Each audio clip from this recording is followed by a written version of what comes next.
I think the first is, with a lot of us being passengers at the airports across Nigeria, I'm sure that we've all had different observations about the challenges as well as what's working well. But of course, coming into this environment as the Managing Director, Chief Executive of the Federal Airports Authority of Nigeria, I think it was important for me to first try and understand the root cause of some of those challenges, and I've done that in various ways.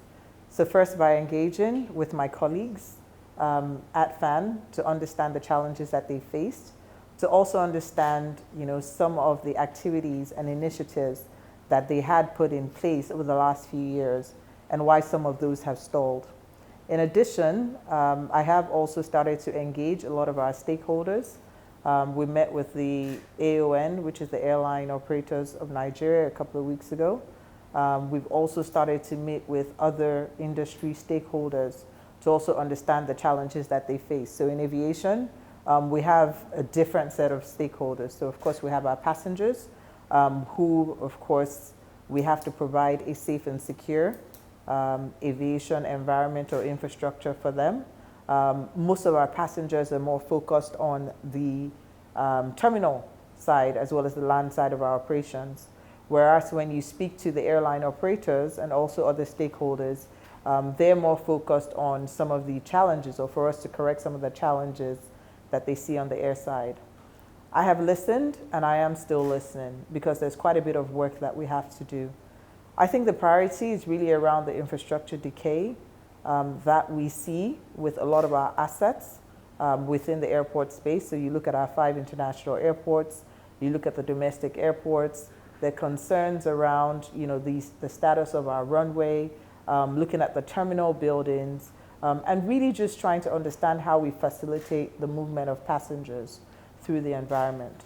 A couple of things. I think first is passenger comfort, to make sure that we can at least make sure that from the point where you step into the airports, you're comfortable, right? So from really pulling up, so from the airport roads that you're driving into, making sure that it's quick, it's seamless, the tolling systems where we do have toll gates and even parking. Of course, by the time you get into the terminal building, I think first is really just ease of comfort.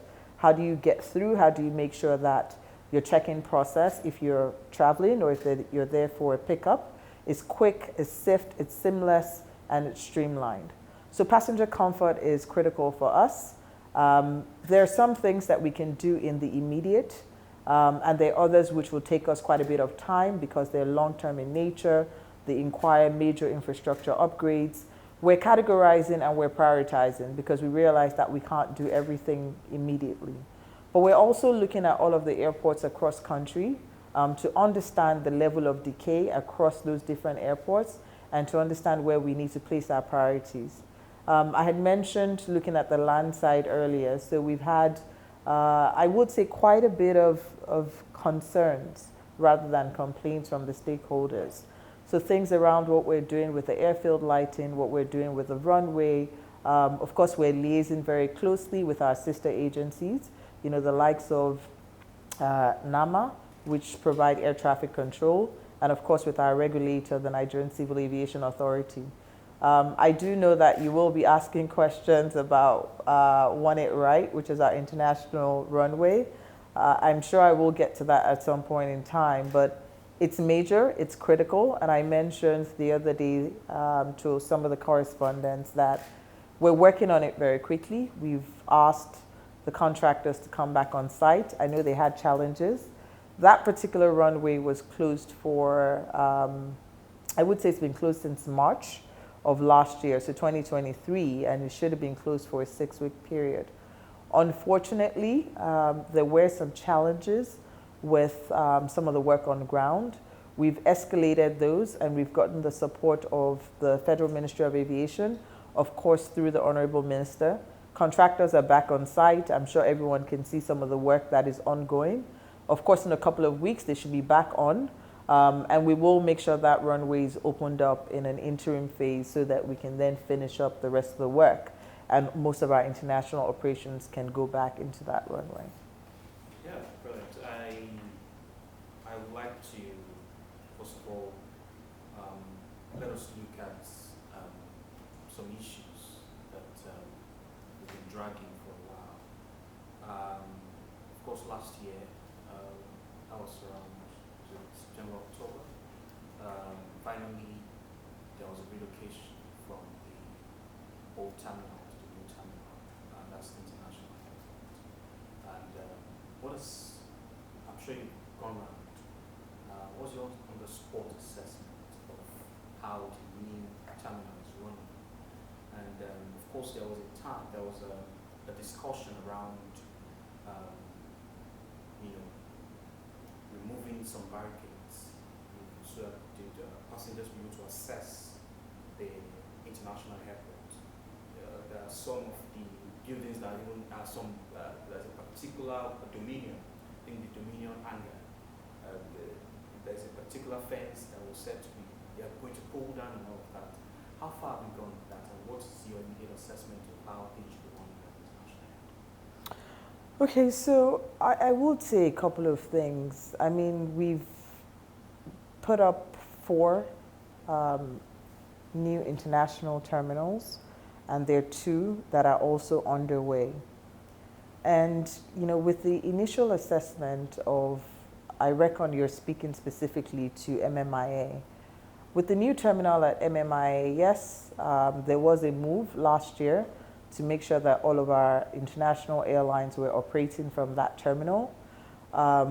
As a result of that move, we realized that we needed to make some modifications. Obviously, those modifications were before my time.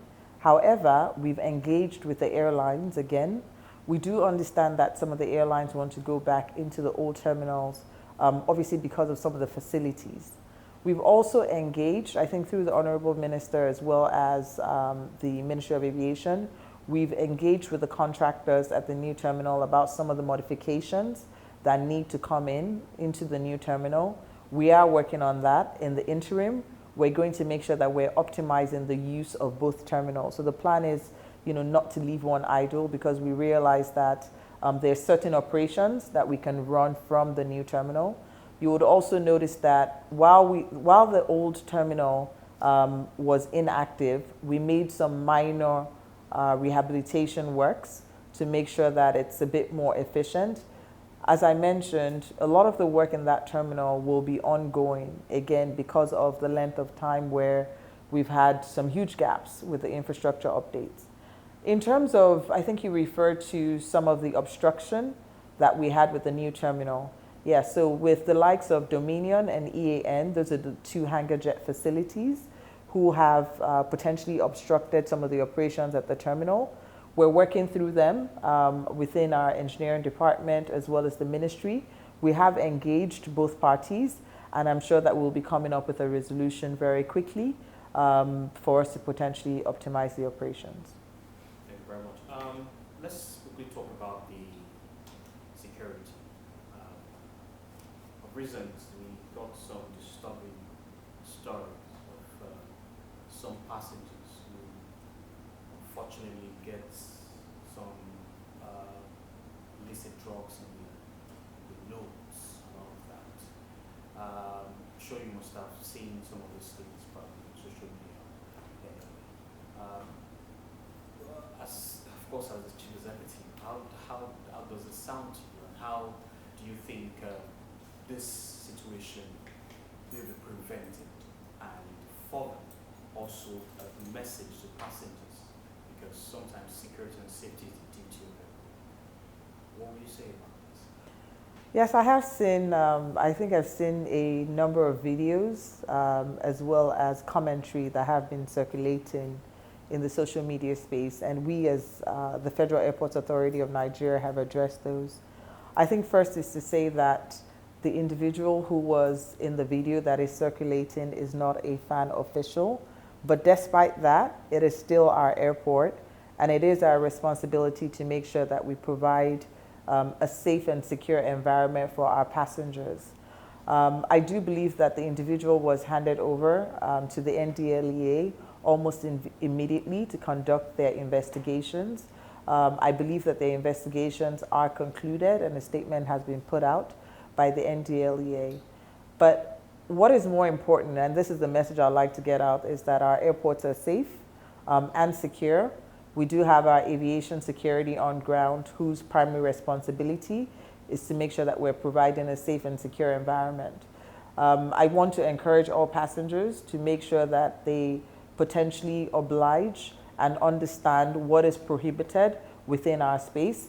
We're working with all of the regulatory agencies as it relates to security, as well as the NDLEA, as I had mentioned earlier, to just make sure that we will not tolerate any form of obstruction within our space, and we will let justice take its course where it's needed.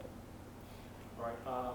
I understand that the FCA of Reasons released a statement that they are going to ensure we go hard airlines and all of that. I'm sure FAAN is also looking at the issue of delayed and cancelled flights, among other issues. What statement will you be giving out on this? Because we've had situations whereby people can't fly. You understand weather condition, but then VIP movement on one side, and on the other side we also have issues of logistics from the airline. What's your statement? I think Captain Najomo, who's the Director General of the NCAA, has said that, look, we will not come down with a hard hand on our operators. Rather, we want to work with them closely and collaborate to understand where they're having challenges in terms of serving their passengers and making sure that, you know, we can continue to support them as they go ahead. Excuse me. So in addition to that, in the last session that we had with the AON, we did have some of the airlines raise some constraints that they were having as operators, and where we as regulators as well as stakeholders in the industry could potentially support them. There were a couple of critical issues that were raised from our end, and of course things we needed to do as FAAN. We're working through those. You know, some of those were things around, you know, the environmental space, making sure that they also potentially had access to, you know, weather information. We're doing that.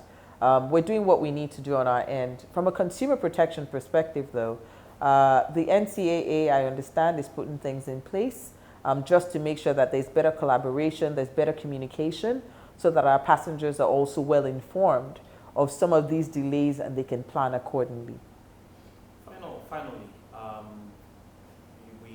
we understand that FAAN has relocated to Lagos. So we need something concrete, because it's been statements upon statements, you know, this is what is happening, this is the issue. We need something direct.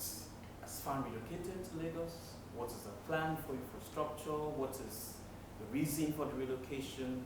Let's have a clear statement on this. Yeah, I smile because that has generated quite a bit of emotions in the public space. I think the first is to say that the FAAN's HQ was moved to Abuja, I believe, in 2020. And at the point where the relocation happened, the understanding was that it was ill-advised at the moment, obviously for certain reasons.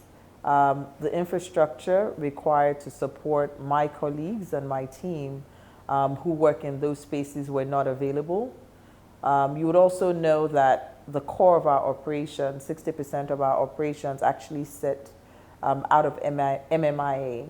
But despite that, majority of the staff in question have actually been back in Lagos. It was more of semantics and technicality rather than, you know, a potential of the noise that it elicited about FAAN moving back, because a lot of those team members who are affected are actually back in Lagos. So what are you saying? So what I'm saying is that the staff and the team members are here. We are working out of here, but it doesn't stop our operations, right, in Abuja. We still have a very sizable operation in the FCT. We will continue to do that. Myself, my colleagues, and our directors will also continue to operate out of all of the locations. The plan, however, is to continue to make sure that we have available infrastructure and working tools in both locations to support us as we move forward. It's safe to say FAAN HQ is in Lagos, FAAN HQ is in Abuja. To an extent, yes.